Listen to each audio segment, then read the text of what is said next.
આગળ ગઈ છે અને હા મારા દાદી શું કરે છે તમને બતાવી મારા દાદીએ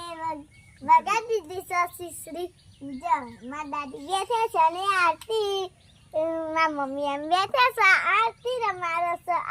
રમાડે છે હિના ઉભી છે જય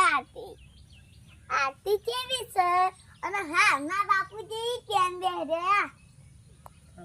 અને હા અમે તો બધું કામ કરીએ છે અને હા નાની ટીંગલ તમે ઘરનું કામ કરજો ઘરનું કામ તો શીખવું પડે મા બાપ તો કામ કરવું લાગવું પડે અને હા મા બાપ